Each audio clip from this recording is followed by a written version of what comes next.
We are live. So at first, I wanted to think about what kind of episode I wanted to do for this particular podcast. I figured, I just go and talk about Donald Trump because there's some interesting topics to go with that, and not only interesting topics, but I have a lot of good life lessons as well. And in particular, obviously, it's not really a political podcast, but one can't argue that MMA politics do mix in a certain degree. Like, for example, you take a look at the beef Israel Adesanya and Dricus Plessy at the moment. What's significant about that? Well, you have a black African who lives in New Zealand beefing with some guy that is a white South African and claims to be African, but get a little bit of pushback because he claims somebody Israel Adesanya Usman are not really African because they pretty much moved out of Africa and got themselves into Western world. That would be America for the sake of Kamaru Usman and his family, or whether that would be New Zealand for the sake of Israel Adesanya and his family. And by the way, an interesting fact about Israel Adesanya, for those that don't think politics and mixed arts don't go together, his family was going to move from Nigeria to New Zealand. I'm sorry, America. In 2001, they couldn't or decided not to because they thought that it was probably dangerous because of what's going on with 9/11, and it was really fresh at time. So it was right around this time that his family was deciding on move to America, but they were like, you know what, we're just not going to do it right now. It's not in the works, it's not in the plans. And lo and behold, he moves to New Zealand, a country that is not really known for their wrestling the way that America would, though that would be very significant to his mixed martial arts career later down the road, but significant in the style that created the style bender in New Zealand, a country that is enriched with Muay Thai, a history of kickboxing all throughout the Australia, South Pacific regions of that part of the world. So for those that say politics and mixed arts don't mix, well, you got another thing coming because you can understand why Kamaru Usman is the way that he is, and then you can try to understand certain situations as to why, let's say, Khamzat has visa issues going on. So that's all this is sort of like a mixtape. If you guys remember back days, if you're one of these hip hop aficionados or one of these old school guys that are 35, right around there, if you were in the hip hops in New York or in Los Angeles, you remember in the mid 2000s they had this thing called Mixtape, where people didn't really make albums about it. They just got on the mic and started freestyling. They got a beat on, they got a DJ, and they just started going whole swing at the microphone, and then just rhyming over beats, rhyming over random things, whatever it may be, whether it is I don't know, I guess a beats that was made by people, but decided they were just going to put it in a mixtape or do a freestyle dissing someone or doing some kind of role or doing some kind of guest at some DJ booth, and then just wrapping up in a way, right? Well, that's what this is in that sense, right? Obviously, I make videos for mixed martial arts, combat sports, and in general, and they sort of thought out, but they have into situations like this, right? I was watching UK show just recently, maybe a couple of days ago, because I decided I was going to look through Hulu and Netflix, see what kind of shows I could watch. So, a couple of that came to mind. The Rookie from BC was pretty cool. The Rookie Ads was also kind of an offshoot of that particular brand of The Rookie. So that was interesting. And then also I got into Hulu and the BBC. There was one show in particular. It's called not Adulthood. I was going to say Adulthood, but I was going to, it's titled Ladhood. which is a show on the BBC documents, not documents, I'm sorry, but like, I guess, as a story about this guy who grew up in the mid 2000s, I guess a guy that's similar age group, right? And how he deals with adulthood, his current stage right now. So the show basically focuses on the present time, but then goes back into the 2000s to kind of try to understand who or how this guy is, what he is, and they do it in a very comedic way. So if you guys are looking for some watch, I guess there's a few things that I could recommend for you. Obviously, yeah, there's that. There's Lad on the BBC, which you catch on Hulu, and then there's the Rookie Feds on Hulu as well, and then obviously there's McGregor forever on Netflix. So I think somewhere down the line, I also saw a mini series on Lightning Murray's life, which I thought was interesting. Not really so much about his life, but more documenting the 2006 robbery that he did, which amounted up to I guess 52 million pounds or $92 million in total. So I thought that was interesting. If you're a fan of Lee Murray or familiar with his story or familiar with all the things he has going on, I guess you guys go check out. I there's a lot of interesting piece of details in that particular documentary that I don't think you're going to catch anywhere. I think it tells the story right down the middle as how it should be.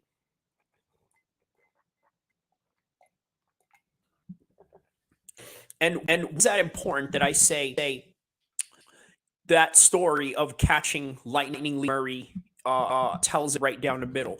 Well, the reason why I think that that's significant, because you have to understand and take into consideration, right? Sometimes we tell a story, we often try to make ourselves look in the best light possible in whatever situation that may be. That's the reality of it.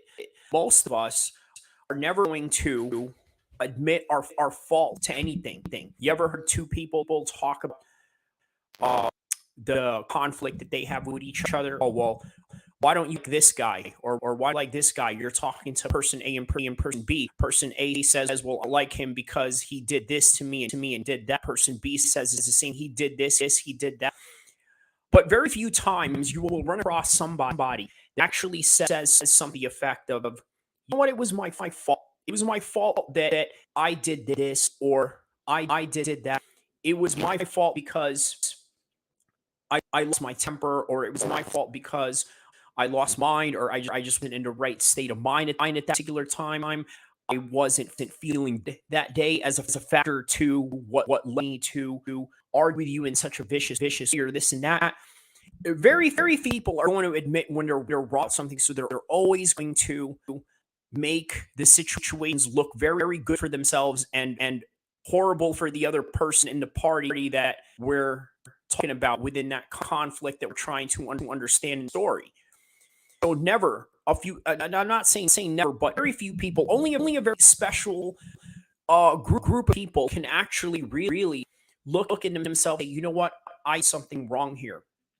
But then there's also the other aspect of it where there's people out there that are what you would call, I guess, narcissists, sociopaths that just have no feelings to anything that you did wrong, or anything that you or that they did wrong. They will never admit, or they will never comfort towards, or somehow give some kind of reconciliation to the problem that they've caused. Right? Even admit it. It's now that is kind of situation that we have gone with Donald Trump in the current moment of time. Okay? Now, why do I say? Well, because you got to understand something. I understand why there's people out there that like Donald Trump. There's multiple reasons why. For one, if you grew up in my era in the 1990s, in the mid 2000s, you know somebody that was quoted in rap songs, something that him and his son constantly harp about, and he's right. Who wouldn't want to be Trump at that time? Multi-billionaire mogul, all the people that are caught up in the hustlers, I guess, ethos of things. They look at Donald Trump as that guy. Donald Trump as the person that is somebody they want to look up to, somebody that they aspire to be. So there's nothing wrong with that. But then when he got into politics, he started delving into these situations of borderline racist attitudes towards minorities. And I know that a lot of people that are supporters are going to look at this and try to hiss at that idea or this and that. Hey, I get it. Understand why? Because their mentality is it's either us or it's either the left guys, and then the left wing guys. The only thing that they're going to offer you is having a bunch of trans people read to their children, right? And that's the alternative. So it's never any nuances or any gray lines. Trying to understand things in the middle. Well, here's something I really want you guys to understand, right? With all the things that I've read of this case and everything else going on, it's very difficult to say that this is a witch hunt, which is something that he's going to claim or something that a lot of his supporters are going to really say. There's something they're just as a defensive mechanism, a defense mechanism towards the idea that can do no wrong. And there's something fundamentally wrong. There's something fundamentally wrong with that if you're a devout Christian or Jewish practitioner of Judaism. There's something fundamentally wrong that if you believe in the Constitution, the rule of law, and everything goes with those ethos. So there's a lot of things to size here about Donald Trump. The only problem is that he has supporters that will look the other way or try to deflect in what about ism. In other words, they'll say things like, well, what about Hillary Clinton? What about Joe Biden, what he did with Ukraine? What about Hillary Clinton, what she did in Libya? Well, the fact of the matter is a lot of these things they say are true. You can't deny that. Hillary Clinton is a cold-blooded killer. And there's nothing that anybody is going to convince of that notion otherwise. Her track record has proven it. And on top of that, Joe Biden has ties to China and Ukraine in the situation that America and the United Kingdom are in right now, Ukraine and having to support them. I mean, you have to think there's some sort of responsibility that has to fall into Joe Biden's hands to a certain degree, right? Well, that's where a lot of these right-wing guys are correct. They're correct. And the problem is they only see Donald Trump as the only solution. At the time, you also see a lot of Republicans right now turning their back on Donald Trump, meaning that they know that the presidential election is coming up, so they know that they have a spot to get in with the right-wing conservative and more importantly the Republican Party and their nomination. So it's right there for the pickings, right there for the prospects of political games such as the DeSantis, such as Nikki Haley, even Mike himself, who wants to throw himself into the mix of the presidential race 2024. At this point, it's everyone and one's race to win. And why do I say that? Well, Joe Biden is not exactly in the best health, right? But at the same time, it's not going to stop the Democratic machine trying to uplift him or trying to make excuses him.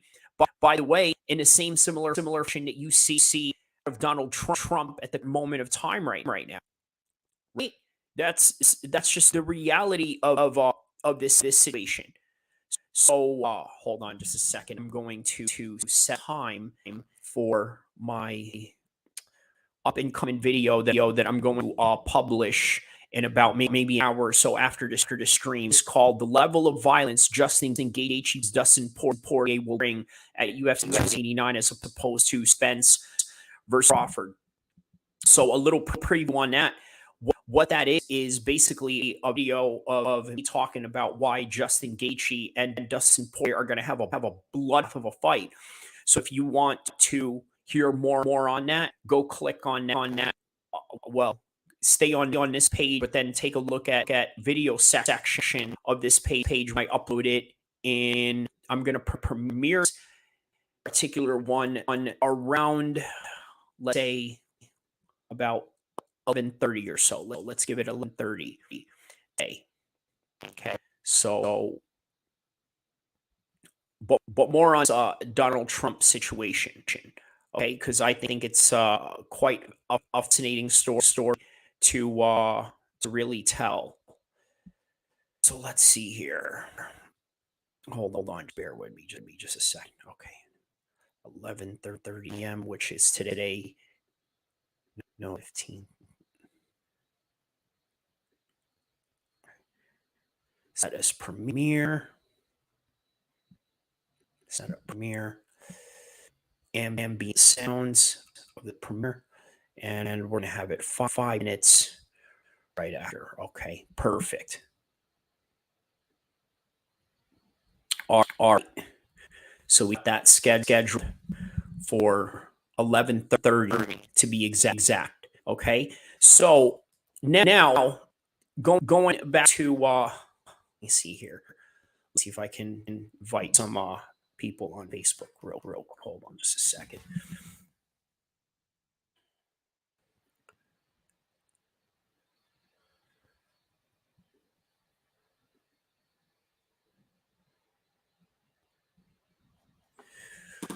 Usually, I don't like leaving dead air out of podcasts or anything like that. But you know what? This, I guess, one of those things that I was just mentioning before. It's just freestyle, and not So let's see here.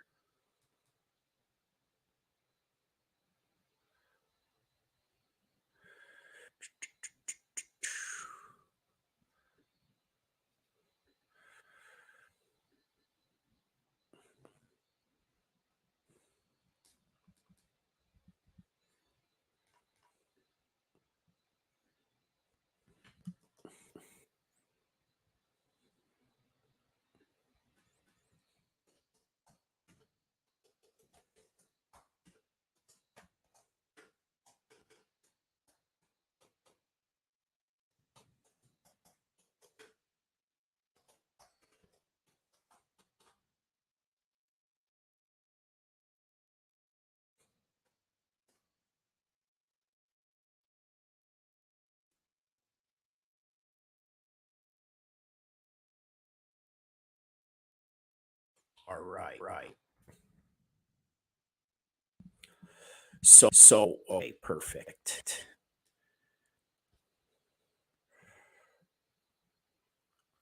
Okay, let me just share the live that I have going on right now. While we're at it, mic check this real quick just to make sure we got the mics on playing.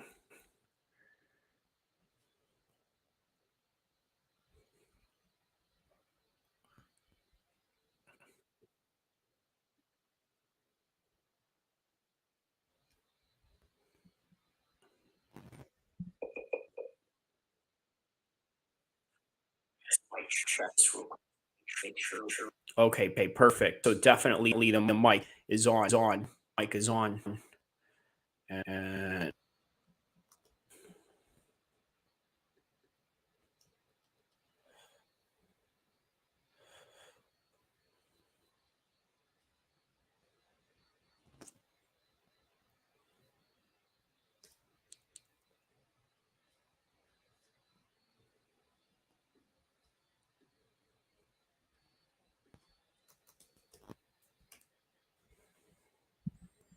all right, there, just so people are on live. Okay, perfect. Hold on, let me put this on Twitter. If you watch this back, you can always just fast forward this down around a 20-minute mark. I'm going to start this right away. Bear with me here.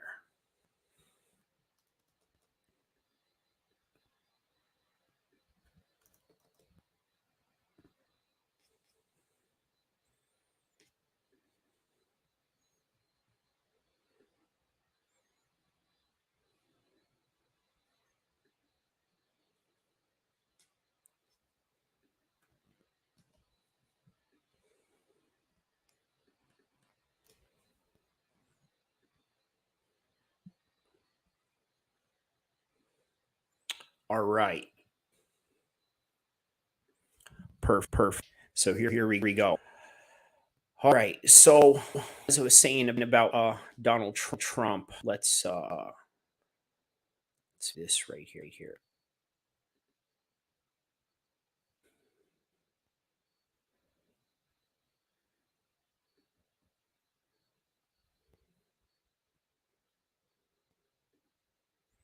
All right.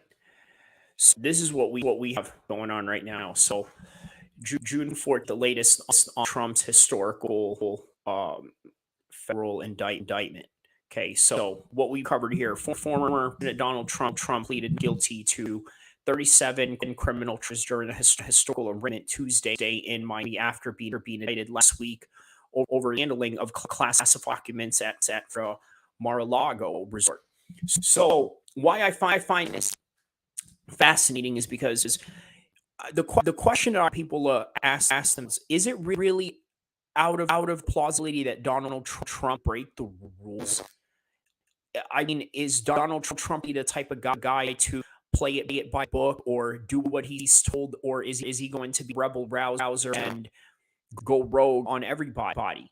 I mean, which is more likely Donald Trump's personality, right? I think that's something a lot of people really like to take into account, right? Right, they don't like to take into account the fact that he is capable of these things. But as we go on, the case now moves into the courtroom.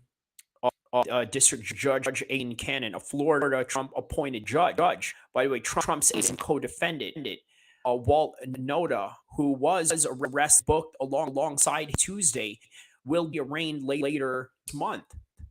So Trump did actually get arrested. So Penn says that it's too early to discuss pardoning Trump. Imagine how he turned on Trump during the January 6th. After January 6th happened, he was just like, I'm going to step from this. This nothing to do with me. I'm out of this. So basically, Penn says too early to discuss Trump pardoning Trump. GOP presidential candidate Mike Pence said Wednesday that it's too early to discuss whether or not he would pardon the former president if he was convicted of federal charge. He said, and I quote, "I take the pardon authority very seriously.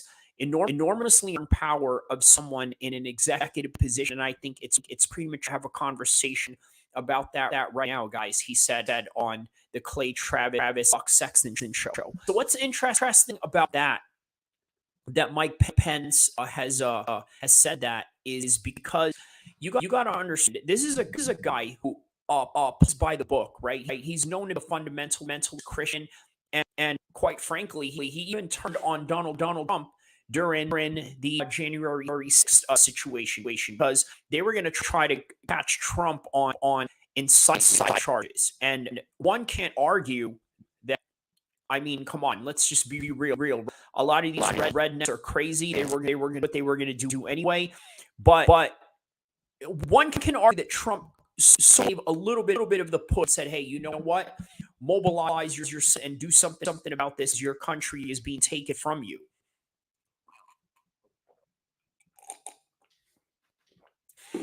So it's not out of the ordinary to believe that Mike Pence may not him, right? Because he said that takes this very seriously. So once again, is a guy that you're dealing with that has this ethos of trying to play by the rules by any means necessary. And Donald Trump is not going to stop him from, I guess, behaving in that kind of way, which is why Trump looked at him as a traitor after that whole incident had gone down. So, let's see here more on that.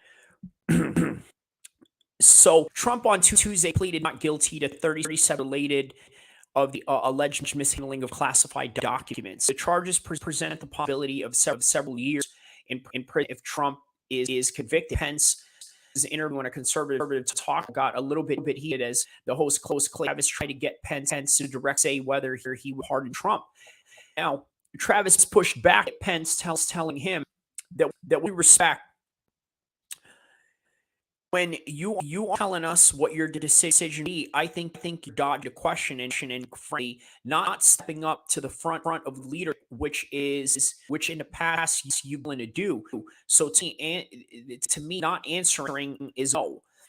Okay, so a lot of people are gonna let Travis say in this situation, yeah, he's brave for pushing the question, pushing the issue, or this and that. But the one thing you got to understand is that when you are in politics, especially in American politics, okay, because it's not a dictatorship, it's not a monarch. Even the monarchs of England have very limited power due to Magna Carta and the type of laws they have going on. Basically, strips of power, or if not just a limited amount of influence to a certain degree. That's what Mike Pence has to deal with. You see, Mike Pence has been the governor of Indiana. He's been a podcast host. He's been vice president. He's done almost anything and everything he can do in politics except become the president of the United States. So now you have to understand that a guy like that is always going to be by the rules, and he's not going to deviate away from anything. And if anything, you probably wonder, well, why would Trump pick a guy like this as running a candidate or his vice president during his time? Well, here's the thing: Mike Pence is everything that Trump is not, and Mike Pence as a religious Christian is every Trump can discuss himself to be to match a certain block, which is what made Mike Pence useful in that. Until, of course, Mike Pence had no use for Donald Trump anymore and felt that it's more of a nuisance to his future career in politics. And then you got to understand, January 6th, insurrectionists were going to attack Mike Pence on top of everything. So, okay, so now as we go on from that, number one, this is what Mike Pence said: is I don't think you know the Pence defense is, do you? Pence shot back. I mean, what facts? I mean, look, we either believe in our judicial process in this country or don't. We either stand by the rule of law or we don't. So I sort of understand what Mike Pence is trying to convey with that.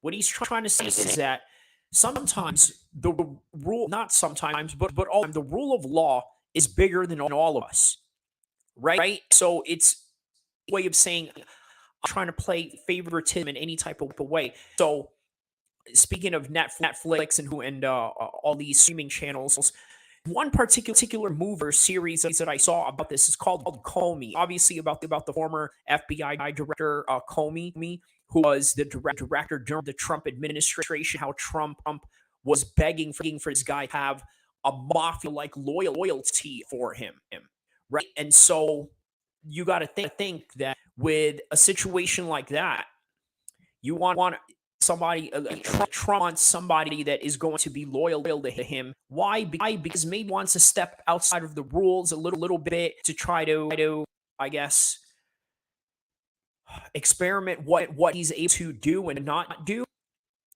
And only that, what he's going to he feels he's going to be able to get away with and not get away with, and kind of what he was trying to poach at Comey, and Comey being a career FBI agent, somebody who lives by the rule of law, somebody who is trained in the American judicial system. He basically told Trump, I'm not gonna ride on that. If you do something wrong, I'm the FBI, and I'm going to do something to you, and that's just the bottom line about it.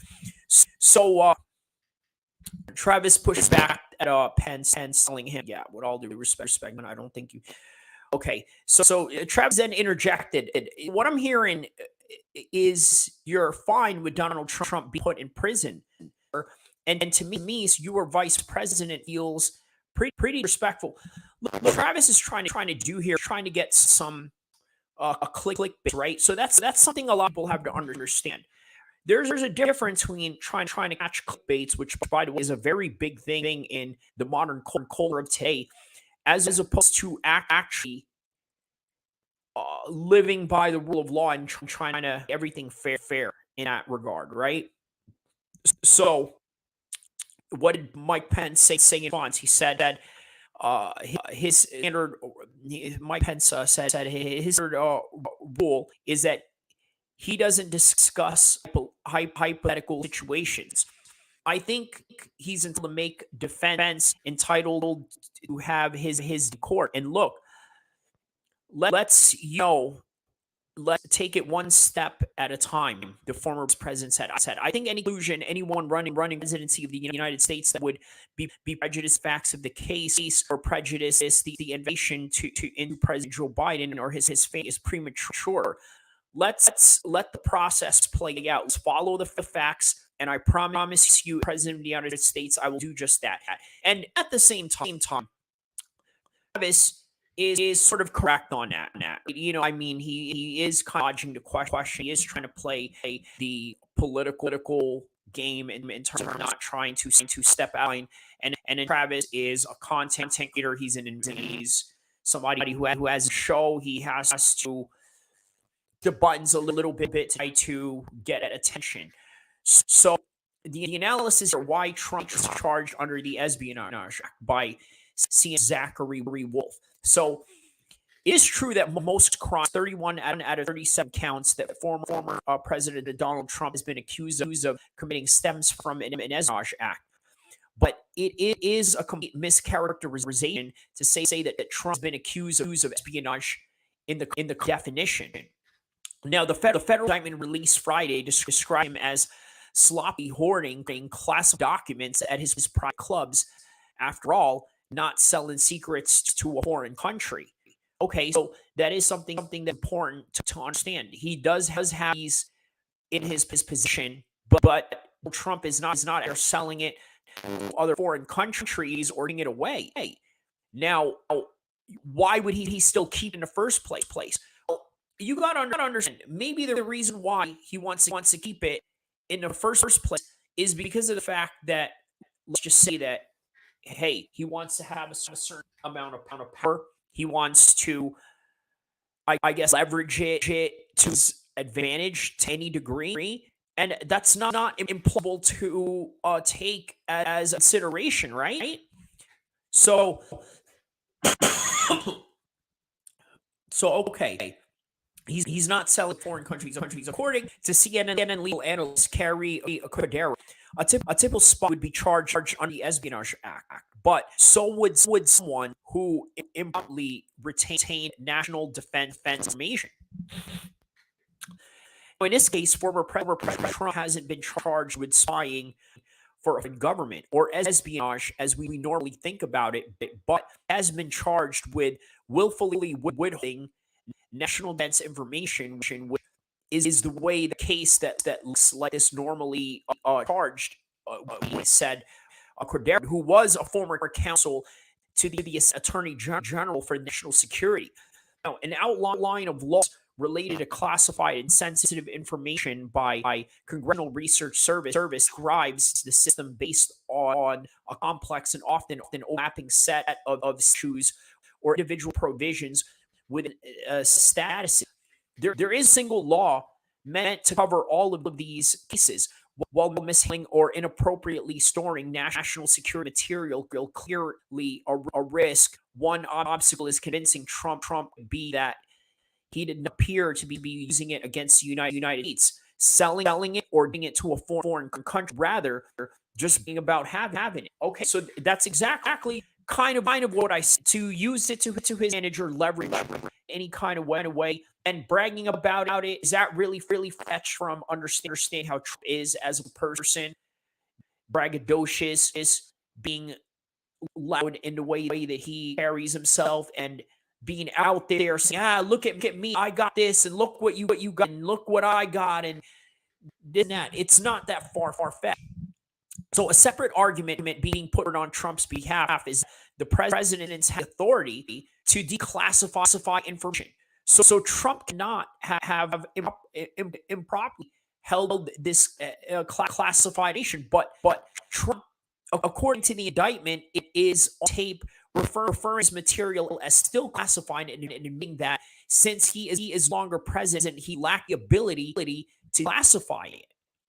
There is to the indictment simply the portion dealing with the espionage.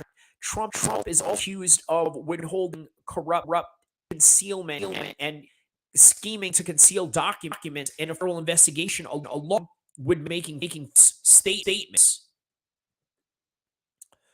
So more on this. Okay. So an emerging defense of former Trump, okay, is let's see here. Okay.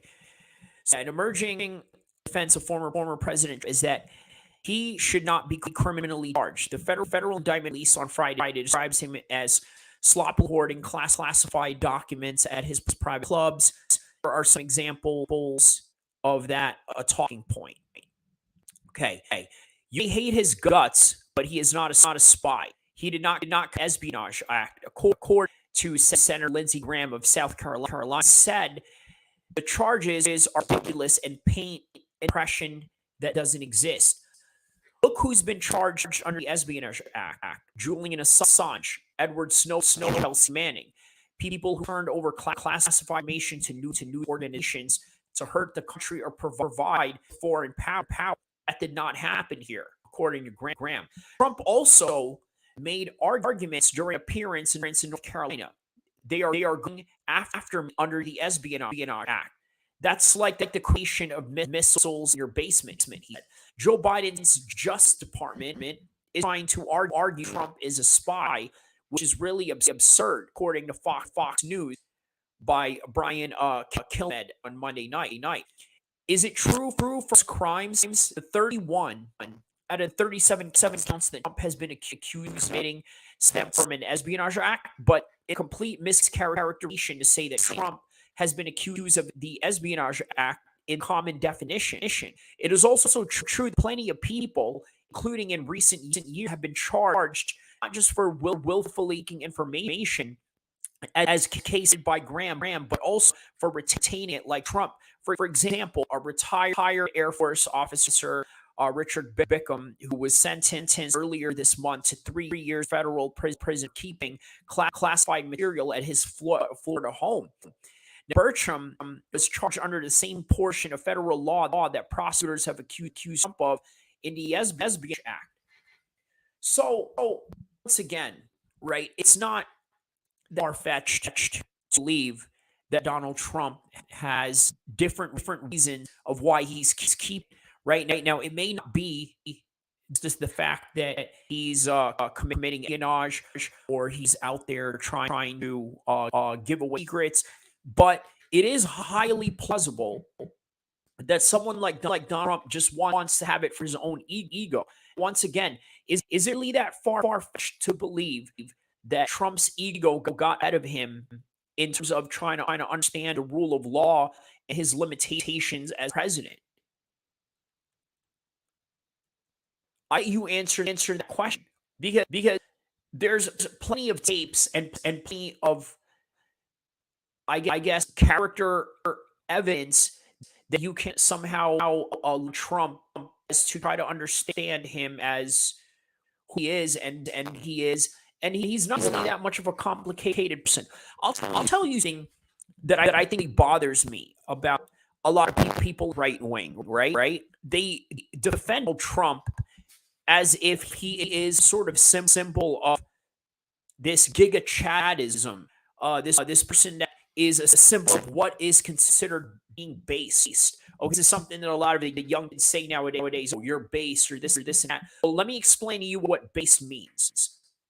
For those who don't understand, based literally means somebody that is religious, somebody that is conservative, and somebody that stays within that line of thing, within those trajectory of being a simple-minded, somebody that is anti-materialism, somebody that is anti-left-wing, somebody that it doesn't fall under the category of the left-wing ideology that is prevalent in today's society, right? That's what base really means. Look, Trump has unfortunately become a symbol of that. Not so much because he's a symbol of righteousness or somebody that is a symbol of Somebody who's not rude is the complete opposite of who he is. Somebody who's I guess snobby, boastful. That he became a symbol because he's one of the most powerful people in the world in terms of persuasion. Never mind the fact that he was a former president. Even before that, he was exactly like that, a man that was powerful in his persuasion, but not only powerful in his persuasion, now becoming a president made that an even bigger deal in terms of influence that he's able to reach. And so because of that, people don't see him as doing absolutely anything wrong. They don't see him doing wrong whatsoever. And unfortunately, that can be a serious problem. And the reason why that's a serious problem is because if you're trying to build this man into somebody that you look at as the king of the base people, or the man that is the savior of America, or anything like that. I mean, sometimes you got to understand that behavior is not exactly conducive to those matching ideas at any point, right? So let's take a look at what is the Espionage Act, and the act that is bigger than espionage. The Espionage Act is bigger than espionage. And what does that mean? So CNN legal analyst and former counsel to assist Attorney General for the National Security, Carrie Arrow, explained to legal system to CNN's Jake Talon lead on Monday. A typical spy would charge under the Espionage Act, she said, but also someone who improperly retained national defense information.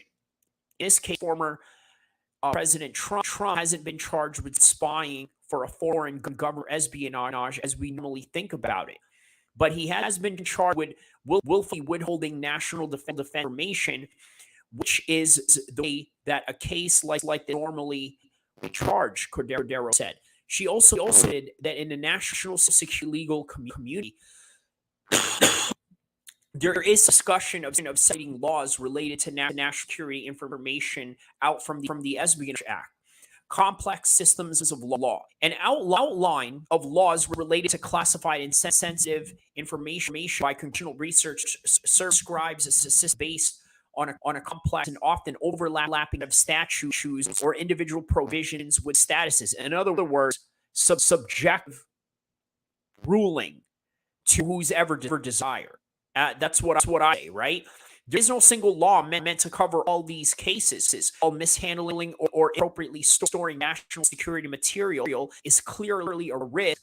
One obstacle in convicting Trump could be that he did not appear using it against the United States, selling it or giving it to a foreign country, but rather just bragging about it. Okay, so the Espionage Act was first passed in 1917. U.S. entered World War I, and although it was updated a century since, now here's what the law says about this particular case. The language in 18 U.S. Code 73E, which cited in the indictment Trump, goes like this, and I put a key portion in whoever having unauthorized possessions, access, or control over any document, writing, code book, signal book, sketch, photographic negative, blueprint, plan, map, model, instrument, appliances, or relating to national defense, or information relating to national defense, which information the possesses has the reason to believe be used to injure of the United States or to the advantage of a foreign nation, will communicates, delivers, transfers, or causes communicated, delivered, or transmitted, or attempts to communicate, delivered, transmitted, or to be communicated, delivered, or transmitted the same to any person not entitled to receive it, or willfully retains the same and fails to deliver it to the officer or employee of the United States entitled to receive it, or that whole point here is National Archives and the FBI tried to repeatedly over time get those materials back. The government has accused Trump of hiding it from government and in his own lawyers. So once again, is it that far-fetched that Trump would keep these things from the FBI? And then also, not to mention that Trump has a history of, I guess, beefing with the FBI, and what mentioned earlier about Comey show, or I'm sorry, the Comey Netflix show that I've cited just not too long ago regarding that per subject, right? Comey him butted heads because once again, what he wanted out of Comey, he wanted pure adulterated loyalty, even outside of the laws he has to defend as a federal agent. So that's the kind of person Trump is, and so it's not really that far fetched. Again, this is not in any way. I want you to understand, right? I'm not using to bash Trump in kind of way. In fact, there's a lot of things that I like about Trump. For one, like the fact that he's a very confident person. I think that if you're a public speaker or a person that's part of hustlers culture, I think he's somebody you can totally admire, somebody that you can look up to somebody that you can say, hey, you know what? If I'm down on my luck and low on my confidence, you can look at this guy and say to yourself, you know what? Why couldn't I be this confident as this guy? You look at Trump, he's somebody who's not really all that into his diet, doesn't really care about it at all, doesn't exercise, thinks it's a joke, or thinks somehow it drains life batteries that we have in a lifetime, right? And then he's in this terrible, horrible shape. Doesn't really have the best hair in terms of well, I mean, yeah, you seen the mop on head, right? Not exactly L'Oreal auto material in that note. Right? You got to look at a guy like that and think, what confidence is it that he has that I learned from? So these are the things that you can take from Trump, and also you got to take into consideration Trump, somebody that you can look at and say, you know what, the man lie about who his friends and enemies are. Right? If he likes you, he's your friend, he's gonna know. But if he's your enemy, if he stands against you, he's gonna let you know that as well. So it's a very refreshing fact to understand and know that people that exist, right? Rather than this fake world of people that just want to pretend that they're your friend or they're your buddy, and then really, they go and just stab it back. Right? There's nothing, anything good about that. So before I move on, let me how long? Oh, okay, 11. It's 11 minutes till premiere. The level of Justin Gaethje and Dustin Poirier will bring in C290 as opposed to versus Crawford. Yeah. So okay, let's move on. With right here. Okay, so once again, what about the idea that Trump had power to declassify? Okay, separate argument being forward on Trump's behalf is that the press have the authority to declassify information, and so Trump cannot have improperly held the classified information. Here, Representative Jim Jordan, the chairman of the House of Judiciary Committee, talking to CNN's Dana Bash. The standard clear. The standard is Navy versus Egan, 1988 case said. And it is said that the president's ability to classify and control access to national security information flows from the Constitution. He decides. Alone decide. He said he declassified this material. He can put it wherever he wants. He can handle it however he wants. That's law, according to Gordon. The complication of Jordan's argument. Now, Trump, according to the indictment, is on tape referring to the material as classified and admitting that since he is no longer president, he lacked the ability to declassify it. Now, Nick Ackerman, the former special Watergate prosecutor, told a tapper in the Egan case has nothing to do with the Trump case, but it is rather concerned with a Navy contractor who was denied the ability to work on a submarine program. In fact, what does it say? It warns about giving untrustworthy people access to classify information, which applies in spades to Donald Trump, according to Ackerman. Now, look at what he did with material after he was president that he hit on when he had no right to do it. There is more indictment than simply the portions dealing Espionage Act. Trump is also accused of withholding, corruptly sealing, and scheming to conceal documents in a federal investigation, along with false statements. So once again, everything that has been said here, I mean, look, it's not far fetched to believe that May Trump is not really the most trustworthy person there is, right? I mean, this is something that his followers are just going to really like to hear. They don't to hear that perhaps he's not a trustworthy person. Okay, maybe he's a trustworthy person in terms of some social situations that I've seen him in the UFC, way that he handles and carries himself around day and night, the way he acts towards the fighters that he's interacted with when he's visited. You see the way that he's behaved and treated Colby Covington, the way he's treated Jorge Masvidal, or Usman, Justin Gaethje. All these guys that he's met, and all the guys he's met all the way in other figures, other politicians from around the world. He's very nice to them in a personal matter. But in a professional setting, you got into yourself. He's had a lot of accusations about him when it came to, let's say, housing issues, housing discriminations. He's been accused of not paying his lawyers. Why he's had this situation going on right now where he has to pick different lawyers and fence about what kind of lawyers to pick, or had the lawyers being on the fence about what he's what going to represent out of Donald Trump and what it is that they're dealing with in this particular matter. Let's take a look at some speeches that Trump has made regarding this issue. See if there's any speeches out there that he's made. This is President Donald Trump delivers remark under arraignment. Okay, let's play that.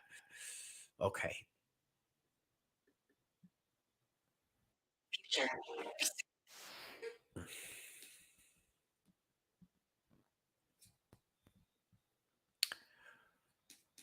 Play this video.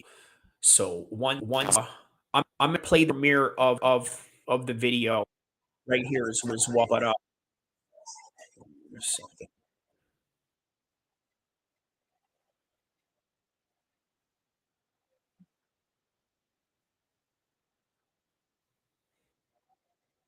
okay, so he's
okay. So just what we referenced earlier.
All right. We're about to start the world premiere of my video, and once we get this started, hold on a second. Premiere. Okay, let's get this started right now.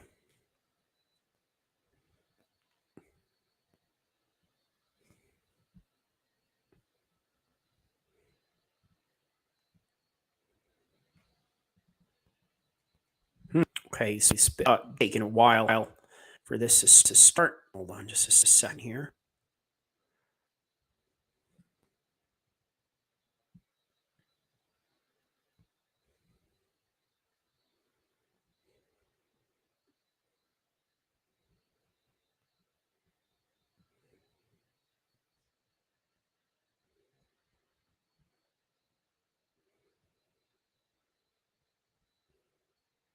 I think there's a 2 minute mark on this. Here we go. All right. Welcome to the world premiere of Violence. Justin Gable versus Dustin Poirier. 91 will bring us close to fought on the same night. So here we are.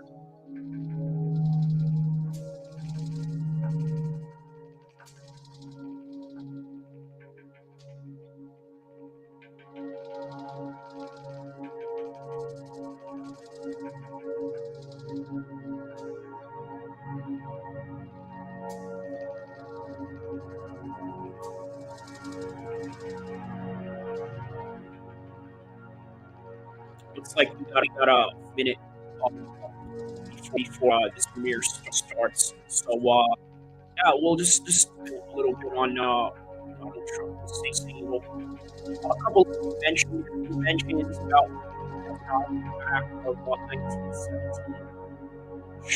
I thought we brought up.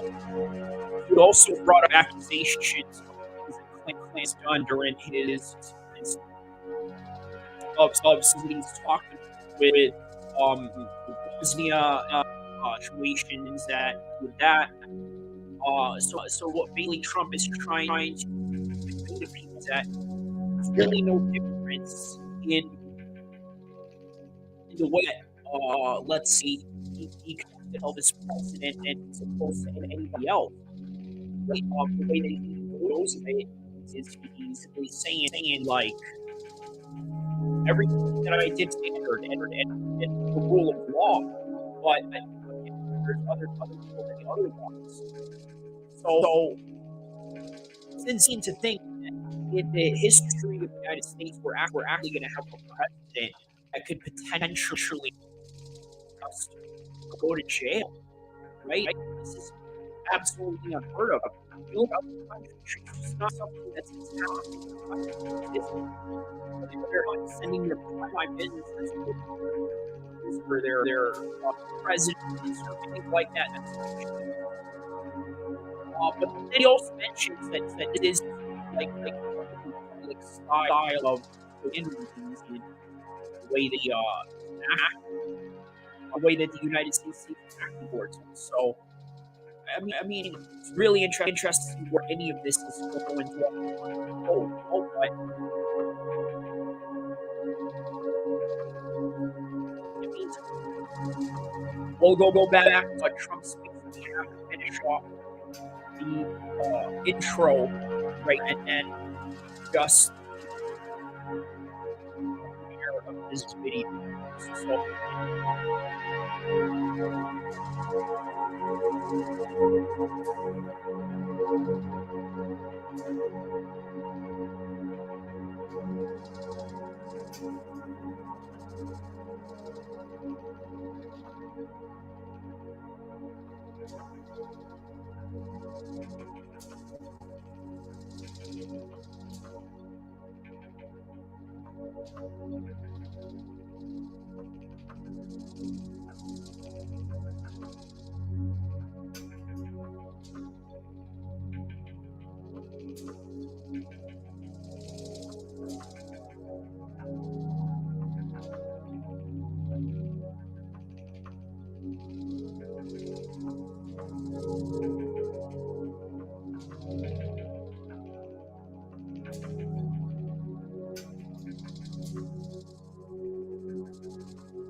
Justin Gaethje versus Dustin Poirier is going to be a barn burner, and it's not going to be surprising that it's not going to go to the scorecards. But at the same time, I wouldn't be surprised if it goes to the scorecards and they're both scattered blood everywhere, all over the canvas, on top of broken limbs from the leg kicks of Justin Gaethje, from the hooks and the straight punches that's going to be coming from Dustin Poirier.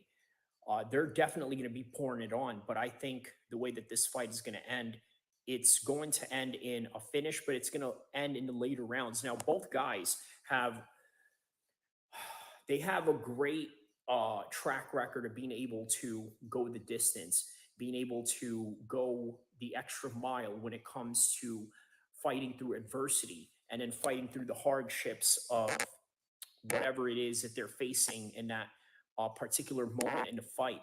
So the way that I see this fight going, it's not gonna really go that far.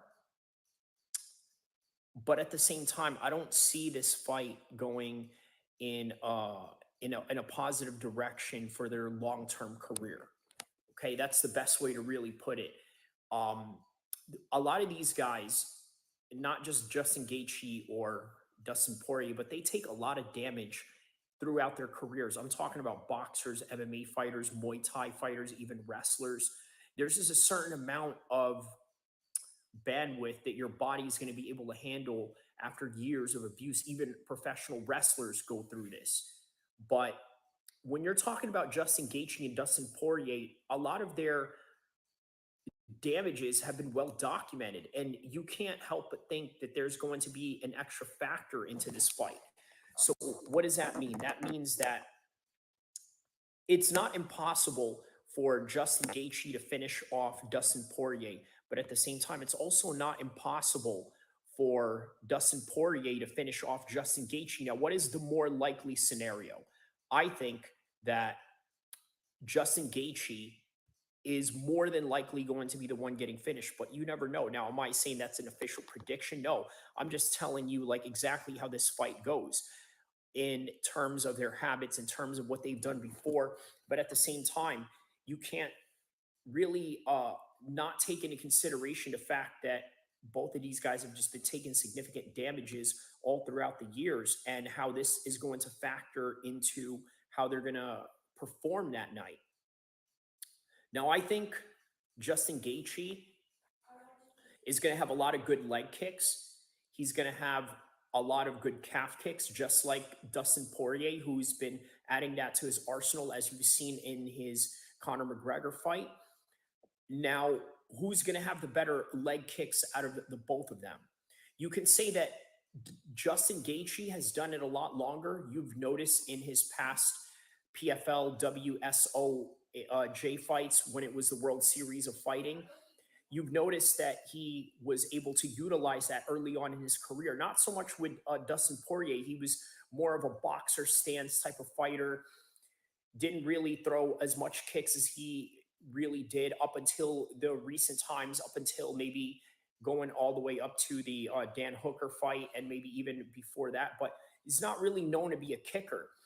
But in this particular fight, it's going to matter, right? It's going to matter in how it's going to affect Dustin Poirier, which is why I say that it's not impossible for this fight to go the distance, because of the fact that, well, if Justin Gaethje is able to land those kicks, then it's going to immobilize Dustin Poirier in his movement, in his boxing, in him being able to sit on his shots and hit him with, the hard blows and the hard haymakers that he wants to throw at him.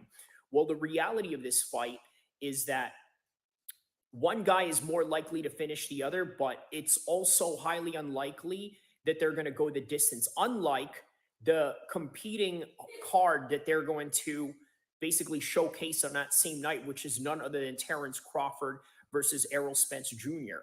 Now, that fight, that is definitely going distance. Somebody's going to win by points, and a lot of people have Errol Spence as the favorite. So why is that? Is because it's a high-level matchup, right? It's two highly technical guys, and boxing is a very controlled sport to where if you're skilled enough, you can survive. You've seen a lot of journeymen all throughout the centuries do fights almost every weekend because they're able to survive based on the fact that they just have formidable skills that allows them to alleviate a lot of pain, a lot of damage, a lot of injury.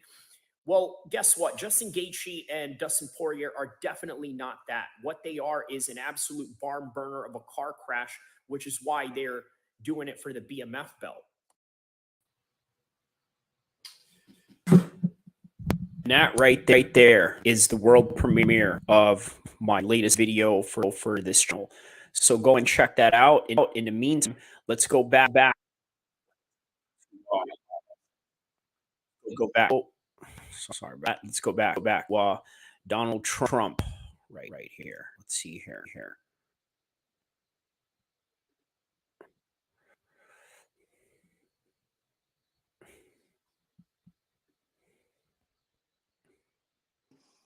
the President of the United States. Think of that. That's the decision. Think of that. Now, just think of that. In other words, whatever documents the President decides to take with him, he has the right to do so. It's an absolute right. This is the law.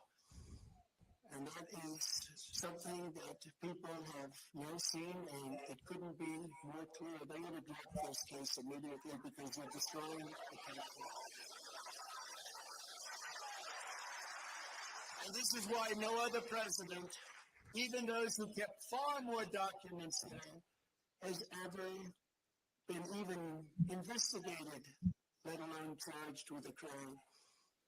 Because the sham indictment put forward by the Biden administration included staged photographs of boxes at Mar-a-Lago, many people have asked me why I want these boxes. Why did you want them? The answer, in addition to having every right under the Presidential Records Act, is that these boxes were containing all types of personal belongings, many things, shirts and shoes and everything. As can be seen in the picture where someone, not me, I wonder who it might have been, dumped one of the very neatly arranged boxes all over the floor. They were full of newspapers, press clippings, thousands of pictures, thousands and thousands of White House pictures. The White House photographers, some are with us today. They took so many pictures and we saved all of them, and they're in those boxes. Clothing, memorabilia, and much more. I haven't had a chance to go through all the boxes. It's a long, tedious job. It takes a long time, which I was prepared to do, but I have a very busy life. I've had a very busy life. They make it more busy because you're always fighting. And under the socks, How he's a deflector when it comes to speech patterns. Law. The other picture that was so violent, you remember that one, was angry and corrupt, was the photo staged by the FBI.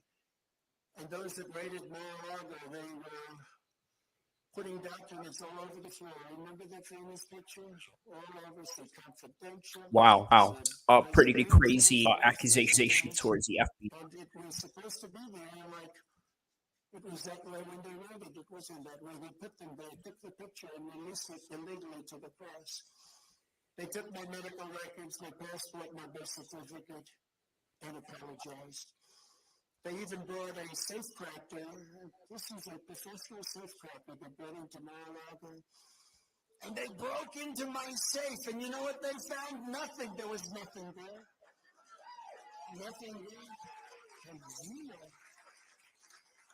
According to the Presidential Records Act, which was a big deal, I was supposed to negotiate with Mara, which is exactly what I was doing until Mar-a-Lago was raided by gun-toting FBI agents.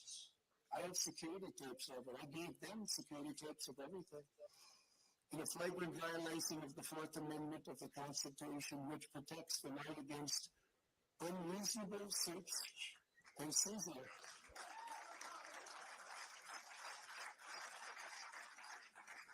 And Sebastian, you covered very well, I must say. Very well.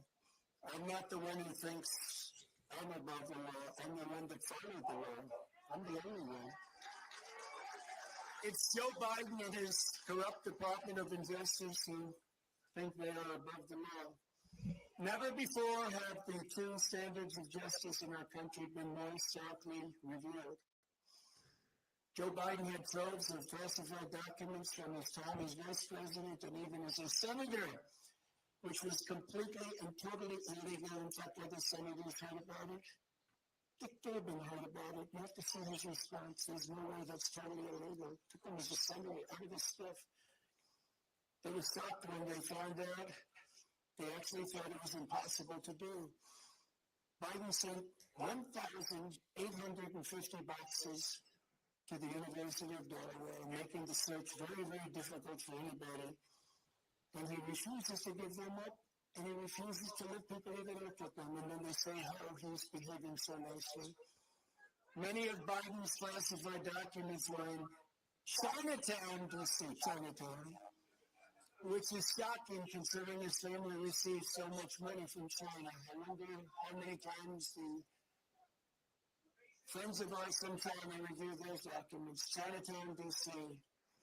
Others were unsecured at his so-called Penn Biden Center in Washington, which paid Biden approximately $1 million a year. The money supposedly coming from China and still other classified documents were strewn all over his garage floor, where his now famous Corvette is stored. He's so proud of that car.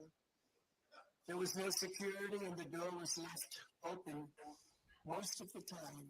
It was open. All of those classified documents, all of those documents strewn all over the floor, piled up like junk.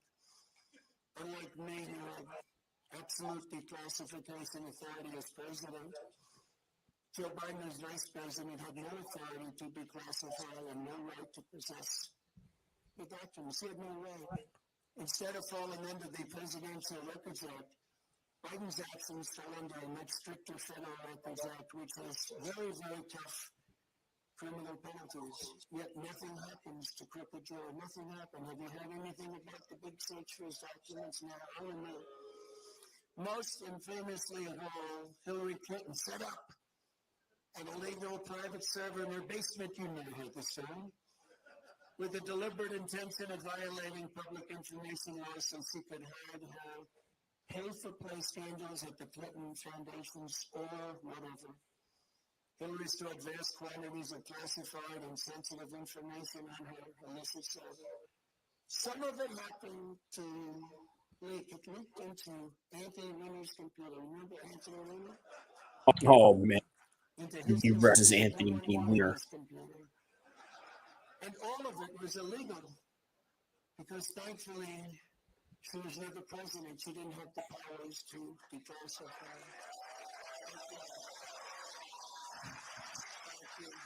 She didn't have the powers to declassify. It's a big difference, and neither did Joe. You know, Joe didn't have your mind. Have a drink. It's a little bit cooler than it's pretty hot out here. Golden Gate University is the bridge to your future. We are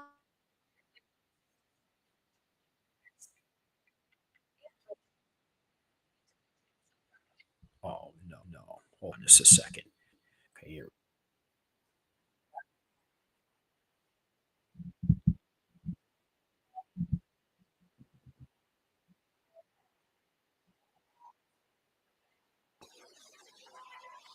He was saying happy birthday to someone. He was muting that for a second. Oh, it's his birthday. That's right. It's his 70th birthday. That's why. That's what he was referencing. 77 years old, and he still wants to get in office. Wonderful birthday. They were saying happy birthday. I was with Eric and Mara and the kids. Happy birthday, Grandpa. They just got charged with, they went 400 years approximately. If you add them all up, All right, so it's obvious Donald Trump is an absolute charming individual, right? He's under a federal indictment and facing possible jail time as a former president, and yet he still takes time to reference his grandkid, wishing him a happy birthday and this and that. To me, it doesn't look like he has any worry in the world at all when it comes to what could potentially happen to him later down the road. But let's continue on with what he has to say here. Let's see if we can find gems from his speech. let's take 400 years. I think you got it, Nixon. It's a wonderful birthday. And we're going to make it into the greatest birthday of all.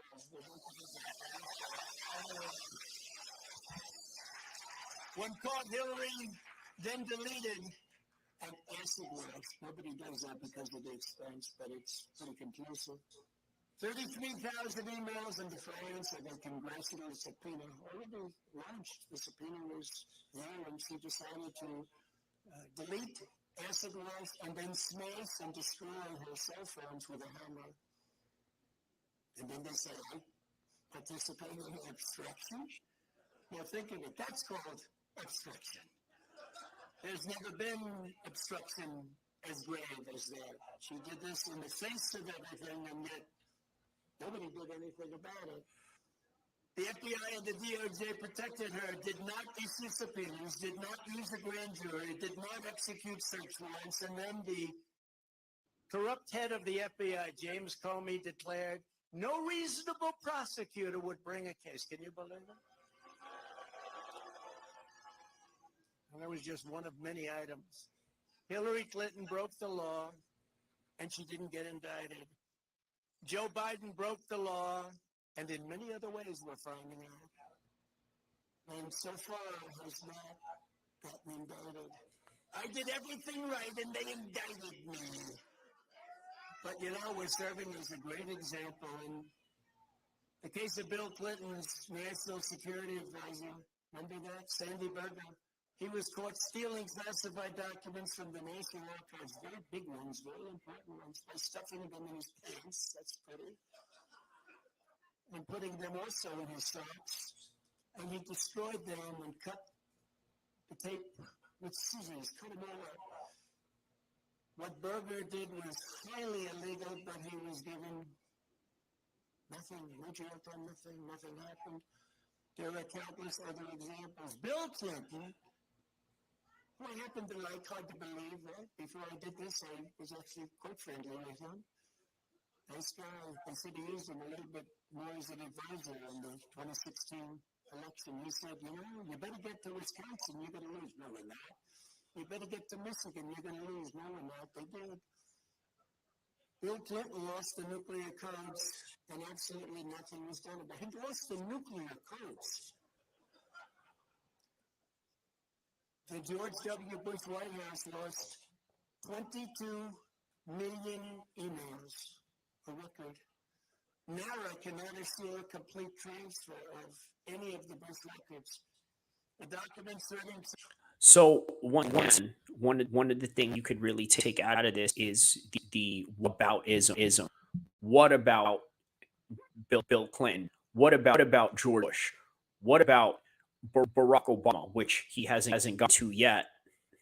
Truck was spotted on the way to Dick Cheney's house. Can you imagine? Hillary Clinton took hundreds of thousands of dollars worth of furniture, China, flatware rugs, and more from the White House. And she wasn't prosecuted. How about that one? She took the furniture and the China.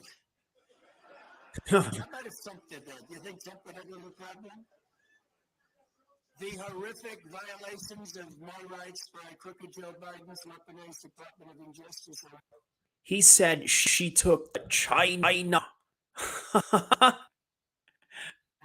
It's unthinkable what's happened. So bad for our country. Democrats all, they lawlessly pierced my attorney-client privilege with lawyers. What they did to lawyers, what they have done to our lawyers, all of our lawyers, they've done things that were absolutely horrible and unthinkable. The leaking has been unbelievable and highly illegal. They leak. We learned more about, from the Washington Post, New York Times, about the DOJ's boxes hoax. It's a boxes hoax. Then from prosecutors themselves. We want to read about it, you pick up the Washington Post, which is not doing well, or you pick up the New York Times. But they'll do better now because of these things. You know, this is the only way they survive. By the way, guys, don't forget to click subscribe, support this channel. End up dying. But it's not supposed to be that way. We don't want to learn from the Times. We don't want to learn from leaks. We want to learn from the people we're supposed to learn from. It's like a leaking sieve in Washington. But we learned nothing about the Biden bribery scheme or special counsel Robert Hur's investigation. You know, once again, right? Again, like it's a great speech, and you can't expect anything less from Donald Trump. However, you got to understand a lot of this is the whataboutism, and if you don't understand, rewind back a few minutes into this podcast. I kind of explained that somewhere in this. I don't know the timeline or the time stamp or whatever, but you got to understand. There's a lot of whataboutisms in this whole entire thing, and a couple of things I mentioned earlier in the podcast is that a lot of people whenever they're dealing with anybody in a conflict, they will never admit when they are wrong about something. And it's something you have to really understand. Most people are not going to blame themselves when a problem arises, especially if, let's say, they are narcissistic sociopaths, right? Which one can argue maybe Trump is, and then can argue that in order for you to be president or to be high up there in that particular power, you'd have to have a little bit of that. But again, he's talking about his particular case and why it's unique to his particular situation, why he's innocent. He's not mentioning it. He is mentioning some of these things, but he's not really clarifying anything that is related to him. Rather, he's deflecting it and thinking about what these other former presidents are doing in comparison to what he did. And so in a way, it kind of softens the blow to anything that he does when you criticize him, because you have to think about all these other things that these guys are doing. Well, the nuances and the fair gray line and right down the middle path that you can take out of this is, okay, if we're going to do this to Trump, then maybe we should just to other presidents. Let's say he's mentioned George Bush. He lost millions of dollars unaccounted for, where that even trillions of dollars went missing after 9/11 in the Pentagon. So I think there has to be a little bit of some fairness here, but yeah, that's where it's at. El-Kheer is doing the Biden investigation. He's a very respected, very nice person. Very nice person. Mine's not such a nice person. Mine's a deranged lunatic, which are many times the magnitude of ours in both number and severity. That's the prosecutor that they gave. He has found nothing. He totally exonerated Mike Pence. I'm happy about that. Mike did nothing wrong, but he happened to have classified documents, he says. But they exonerated A little dry snitching on Mike Pence too, huh? He's a different senator so much. You have to really think about what I said as a senator. He took all of those documents. It's unprecedented. The prosecutor in the case. There you go again. More about ism. Is a thug. I've named him deranged Jack Smith. I wonder what his name used to be. Jack Smith. It sounds so innocent, doesn't it? Jack Smith. What's his name? Jack Smith. He's a very nice man. He's a behind-the-scenes guy, but his record is absolutely atrocious. He does political hit jobs. He's been known to viciously arrest a certain governor. You know the governor, Bob McDonnell of Virginia, and absolutely ruined his life and the life of his family. All these wonderful family members, I knew them, only to have the case overturned 8-0 by the Supreme Court. He destroyed that man and he destroyed that family. And by the way, I will tell you, I'm here and I love you all, and we can take it. But what these thugs have done to my Notice family the motion he's doing. He's thugs. He's thugs. What they did to my family, and that young man right there, he's answered more subpoenas than any human being in the history of the world. And you know what? Than any human being in the history of the world. Literally, thousands of them. Congress, fake counsels, Mueller report, all of this. All he did is answer subpoenas all the time. I guess he's become very experienced at that. Congratulations. But Eric is fantastic in what he and Dawn and Ivanka and the whole group, it's what they've gone through, and these are serious people. These are serious people, but what he's done to my family, what they have done to my family is horrible. He also tried to railroad John Edwards on a completely bogus legal theory that didn't hold up in court.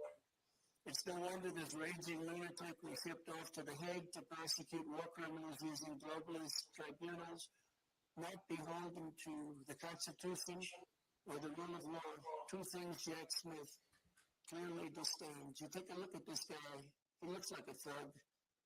But then I watched him make a speech the other day and he was trembling. It wasn't his territory. He feels much safer in the inner sanctums of the Department of Injustice where he can beat his room and scream at people.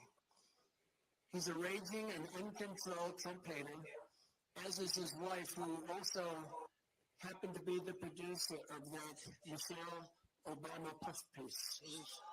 Total puff piece. This is the guy I've got.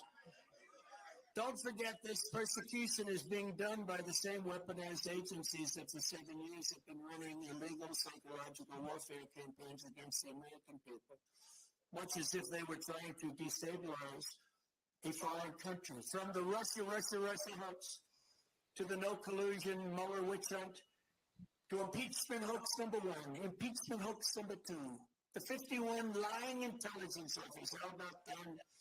They said it's Russia disinformation, and they knew it wasn't.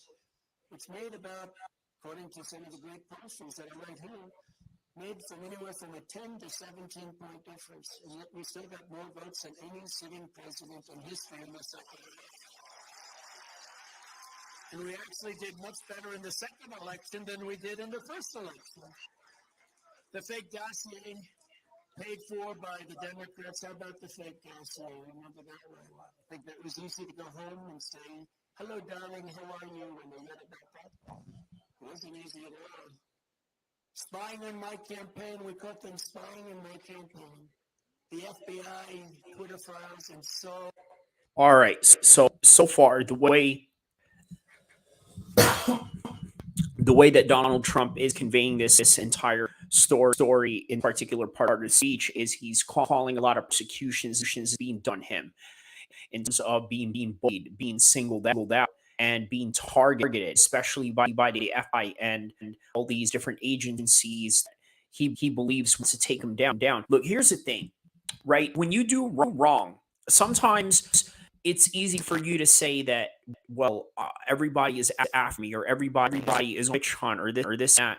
It's kind of the same thing when let's say you get profiled in a certain neighborhood, right, by the police or this and that, right? You kind of scream, oh well, why are they doing this to me or this and that?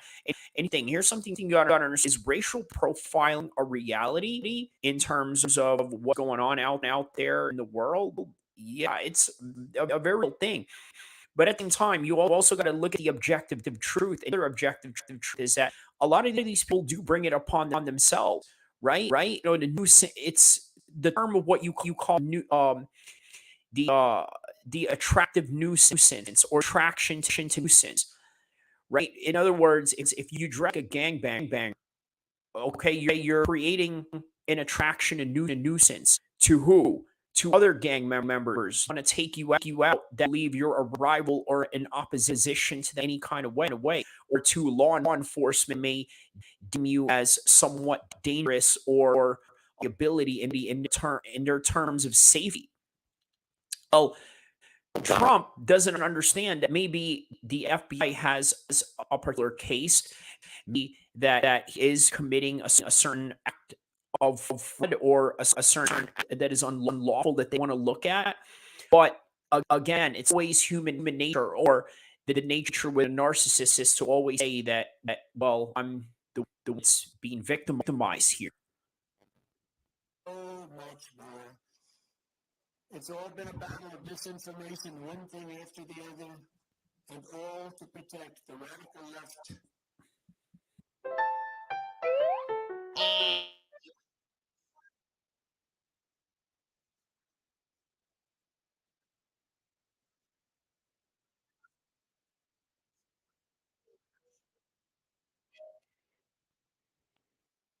Misfits. Sorry about that. A little It's there. also no coincidence that these charges against me came down the very same day. Evidence revealed Joe Biden took a $5 million bribe from Ukraine. Took a $5 million bribe. But the Again, FBI, another the Justice Department, don't even about want to tell isms. you. I get it, I saw something on television tonight. It had but zero time on the three major to do with your networks. case is But my impeachment had almost all the time. I think I had 351 minutes. I had no minutes. Okay? I think a lot of people are going to vote. Yeah, I think a lot of people are going to vote. I will tell you, I just left Miami, and I've never seen love in the streets like that. I've never seen. We've seen a lot of love. I've never seen love like that because they know I mean, what he they're has walking a big through. They following know in what we've Florida gone for through, sure. and they see it, and they're smart. And many of those people coming from Cuba, Venezuela, other countries, they've seen this happening to their countries. I used to say that the United States, if it keeps going this way, it's going to be Venezuela on steroids. And now we're buying oil from Venezuela. Can you believe we have more liquid gold under our feet than any other nation, but we're buying tar from Venezuela, and we're refining it in Houston. Okay, so an interesting fact that he brings up, we're buying oil from Venezuela. That's interesting. I never knew that. Maybe that's something that only he knows, or maybe is public information there. Nonetheless, here's what's interesting about this. Once again, nothing to do with his particular case. Now, why is he bringing it up? Maybe either has something to do with fluff that he just needed to add, or whatever it is that he just wanted to convey relating to this. But so nothing in particular about his particular case, but rather just more reflecting upon what other people are doing, rather than what it is what it is that the law enforcement, the FBI, and the DOJ and the intelligence agencies are looking at him and what he went. The dirtiest, worst oil probably anywhere in the world, and we're refining it. So you can imagine what's going up with the beautiful stuff we're not taking out of the ground and making a lot of money and paying off debt and reducing taxes still further, which we're in the process of doing. They want to distract from the real espionage and the real crime, so let's use President Trump to do so. Let's come out and let's indict President Trump so they don't talk about the $5 million bribe. Just yesterday, Senator Grassley revealed that the Burisma executive who allegedly paid the bribe reportedly has crooked jail on tape. There's 17 tapes, I understand. He must be a nice guy to deal with, right? The guy from Burisma, nice company, they got him and Hunter on 17 different tapes, supposedly. But the FBI isn't showing them. Remember, they impeached me for asking a simple question about Biden's corrupt dealings in Ukraine, and now they see that once again I was right. I was totally right. Joe Biden and the radical left can take foreign bribes and be totally protected. Republicans all, you must finally get tough. You've got to get tough. You've got to get tough, and you've got to show them. When you arrest your leading political opponent, we no longer have a democracy. When people are allowed to pour through our open borders and our elections are rigged, our country is in very serious trouble. When inflation is allowed to rage, when energy independence and dominance, we had independence and dominance. We were going to be seen very, very dominant. Within 6 months, we were going to dominate the whole world with energy, make a fortune. We were going to be paying off debt and lowering taxes at a level that nobody's ever seen. And they came in and they ended it. But when At a level nobody has ever seen, just exaggerating it up, basically saying that, everything that I do is greater. We would have done it this way if I were president, and that, and yada yada, and the list taken away on. from us, when interest rates and taxes spiral upward in an uncontrolled way, when murders are allowed to roam, these are horrible killers, murderers are allowed to roam the streets of our Democrat-run cities unchecked, but the incompetent district attorney in New York indicts Trump for a crime that everybody agrees, every pundit, everybody, there is no crime. But murderers go out and nobody ever even comes and knocks on their door, and they know they're there, and they know their rooms, and they know their locations, and they're roaming our cities all over. And some of them are coming in right now through our borders. But then you have a nation that, as we are, is in serious decline. We're the nation in serious decline. If the communists get away with this, it won't stop with me. They will not hesitate to ramp up the persecution of Christians, pro-life activists, parents attending school board meetings, and even future Republican candidates, which they do. All right, so he has a great point here where he talks about they go after parents that are concerned about all the left wing liberal agendas that they have going on in the school.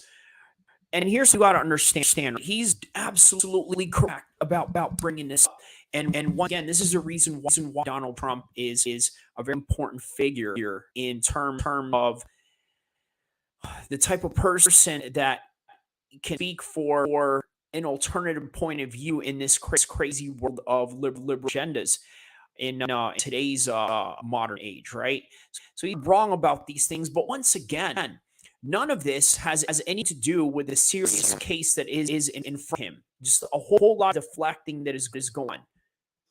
We must end it permanently, and we must end it immediately. Agree. The seal, so important, is broken. The seal is broken. But what they've done, they should never have done this. This was an unwritten rule. You just don't. Unless it's really bad. But you just don't. But the seal is now broken. In addition to closing the border and removing all of the criminal elements that have illegally invaded our country, making America energy independent and even dominant again, and immediately ending the war between Russia and Ukraine, have it ended in 24 hours.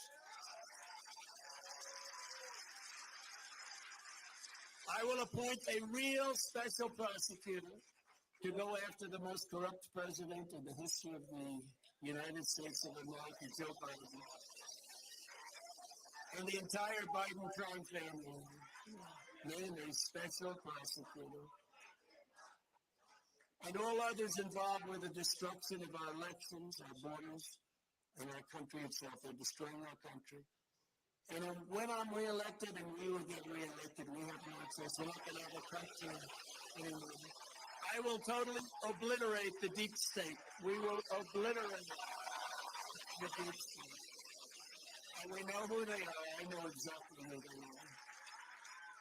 They want to take away my freedom because I will never let them take away your freedom. It's very simple. They want to silence me because I will never let them silence you. They want you silent. And I am the only one that can save this nation because you know they're not coming after me, they're coming after you, and I just happen to be standing in their way, and I will never be moving. On November 5th, 2024, justice will be done. We will take back our country, and we will make America great again. Thank you. God bless you all. Thank you. Thank you very much. Great job. Thank you.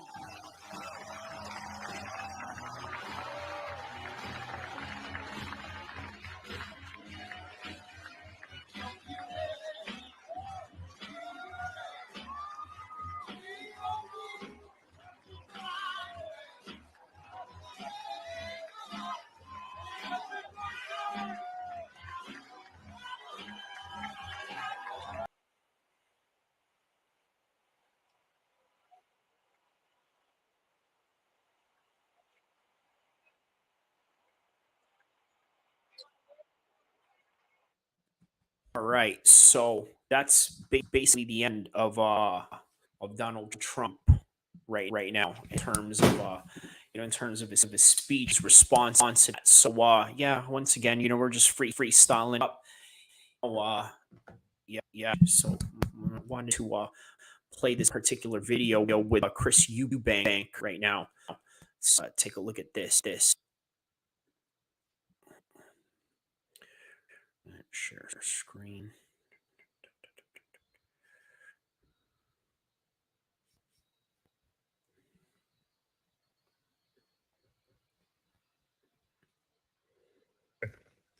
Why do you think he lost? When someone staggers like that, it means they've been looking at bling. They've been looking at money. They've been looking at like girls.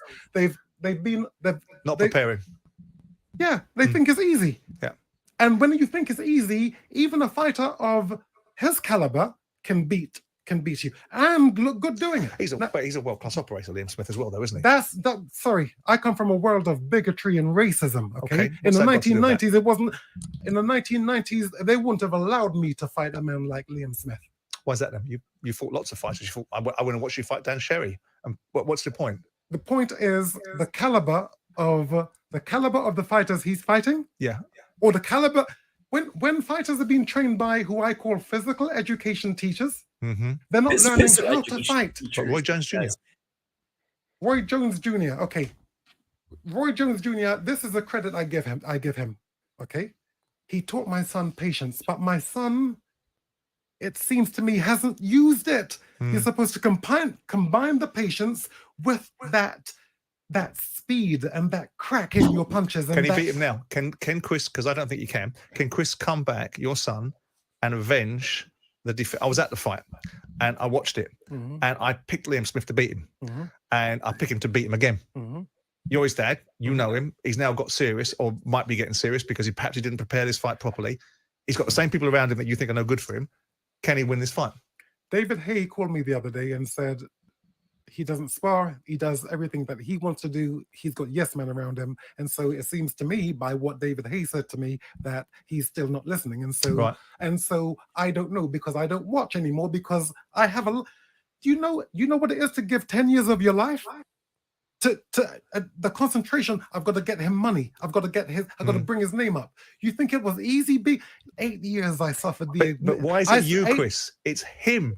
It's his life. Why is it, again, because I keep hearing you in the conversation. Because without me, you can't make the money that he's made. I agree with that. There were 3 fights he had. And same for Conor as well, then. There were 3 fights he had. Now, this will actually shock a lot of these fighters, because I know what they're being paid, or have the feeling of what they're being paid, okay?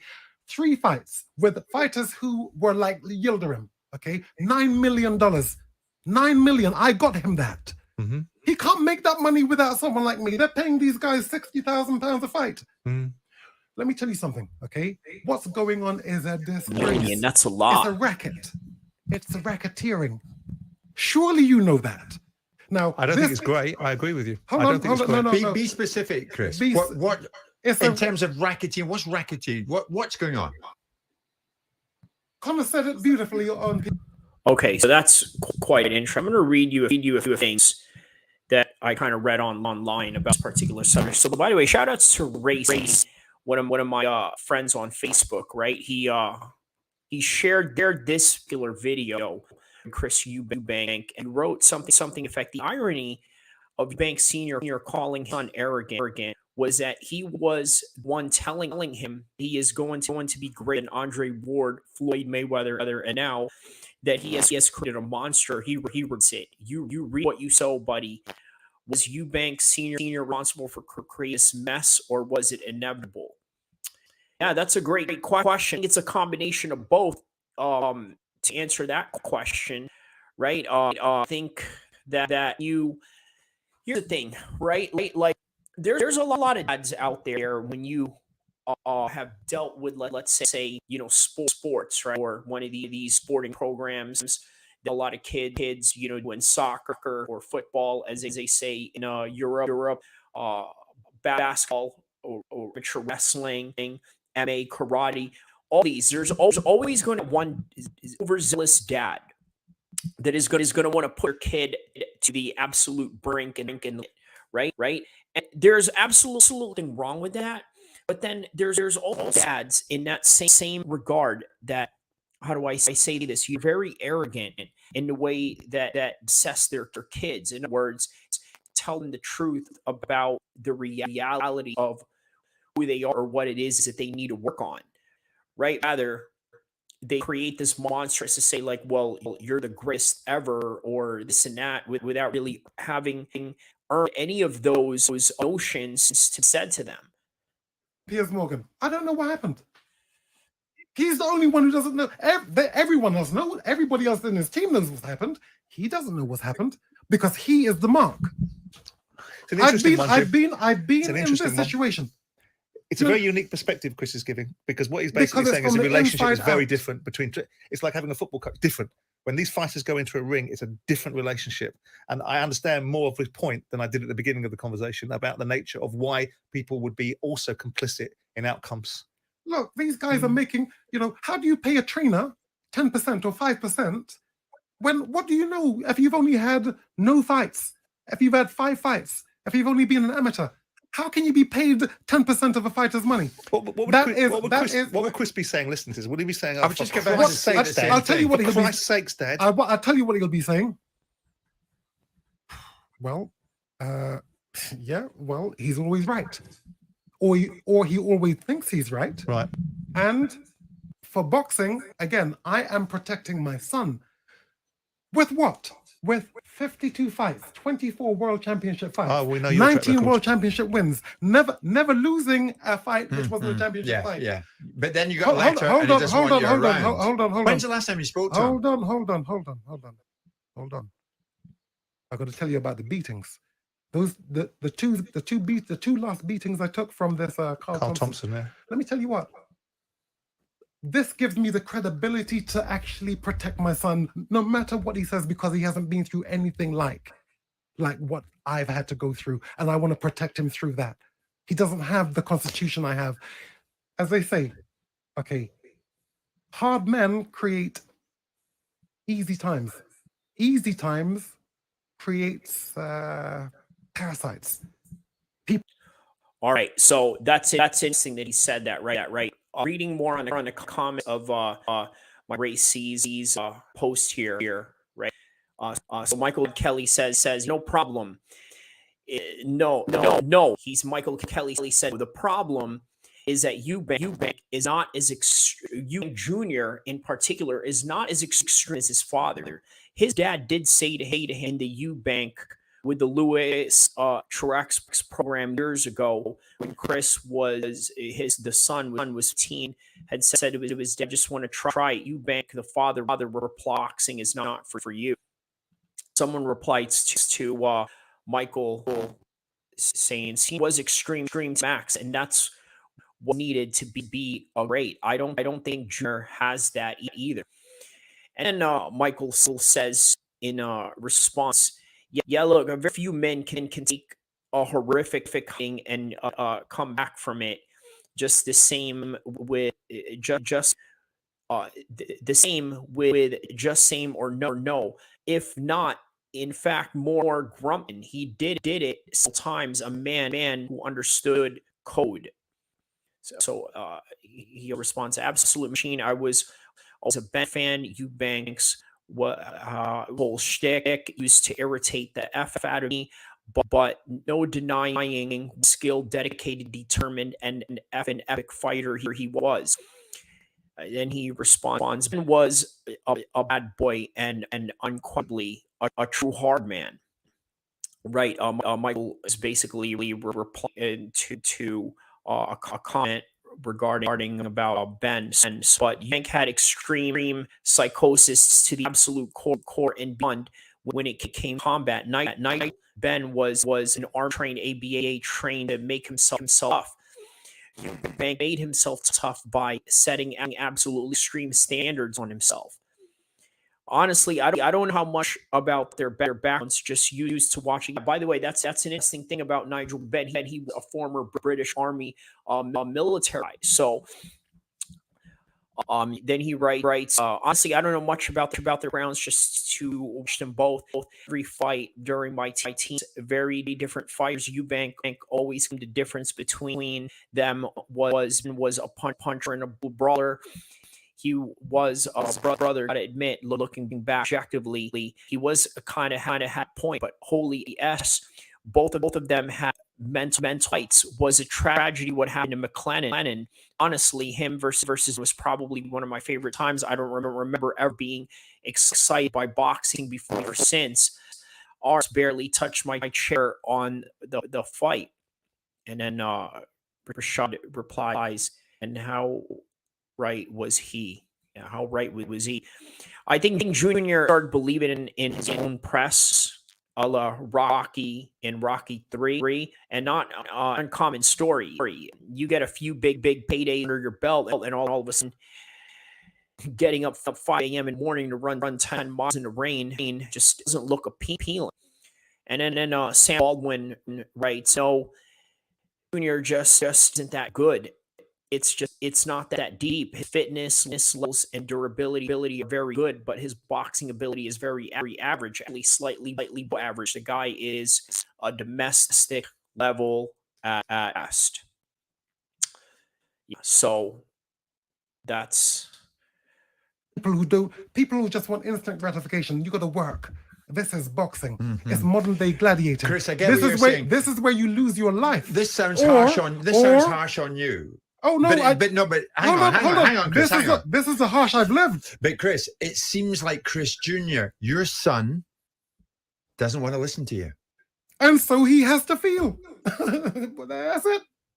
He has to feel. If you won't listen, then life will teach you what it taught many of the other fighters. Didn't teach me because I knew, because I was obedient to who was teaching me.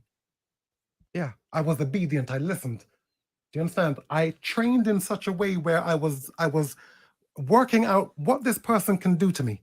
Okay, so how can I prevent that? I wonder what you'd have done if you'd had you in your corner. You never had you in your corner. You with your personality, let me tell with you your what, reach, with your influence and your track let me record. tell you what, if I had me in my corner, how do you beat the men like me? Interesting.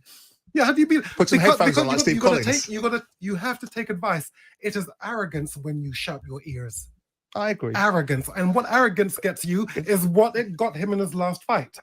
Okay, you can't the caliber of Liam Smith doesn't beat Chris Eubank Jr. on my watch. I'm no longer there, so I don't know anymore. Now, in terms of Junior and what he does, I don't know. I've got to pull you on this. And Caliber of Liam Smith. The caliber of Liam Smith. What, a two-time world champion? Chris hasn't won a world championship. Why would you say the caliber? You might say the size, but why the caliber? The caliber. I'll have to tell you why then. Go on then. Okay, because I would put it to you like this. Junior on my watch is not supposed to lose to a Liam Smith.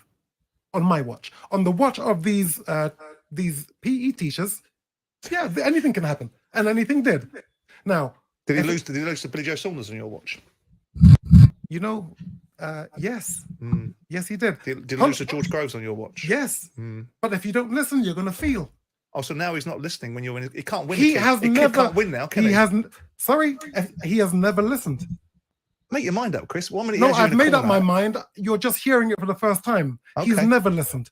Now you're gonna verify that through the people around him. Most certainly Ronnie Davis, who doesn't lie, who doesn't play games, who doesn't deal in lies. He's my son. I know what he is. I know you know better than all of us. My son could have been a tremendous fighter. He electrified me when watching him. I agree on that. Yeah. So what Banks is trying to convey in that particular message is the fact that he believes that his son's athletic ability was going to take far, only if he was willing to listen. And this is something that you see with our fighters across all disciplines, whether it be boxing, MMA, Muay Thai, or anything else. The reality is there are guys out there are uberly talented if you give the right circumstance, the right team, the right environment. And in this case with Chris Eubanks, he had the right genetics. Look at the way he has this abilities and the way that he conveys his ability to move, the way that he moves very fast and hits very hard. You can't take away from Chris Eubank, but in terms of greatness, he had to go and reach that other level that I think his dad doesn't really believe him, because guess what? This is a reason why that comment earlier where they mentioned that, he just felt like in that Louis truck show, he was boxing was just not for him. And now it's just coming into the fold. It has Chris made it very far. Yeah, he's made it very, very far, but we gotta understand there's levels to this game. Sometimes some people are just going to make uses for certain people because, well, they deflect.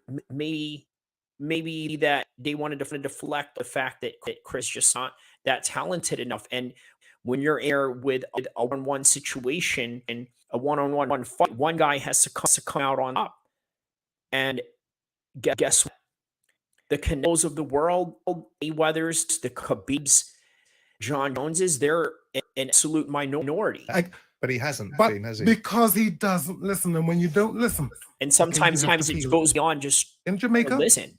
In my mother's tongue, if you can't hear, you're going to feel dreadlocks. Jim White and Simon Jordan. Monday to Friday mornings from 10. All right. So that's a little bonus right there to end off. Yeah, a little nice 2-hour stream. I thank you guys for joining me tonight, wherever you are, whether you were watching this live or whether you're watching this later on. And once again, don't forget to check out my new and latest video on the channel.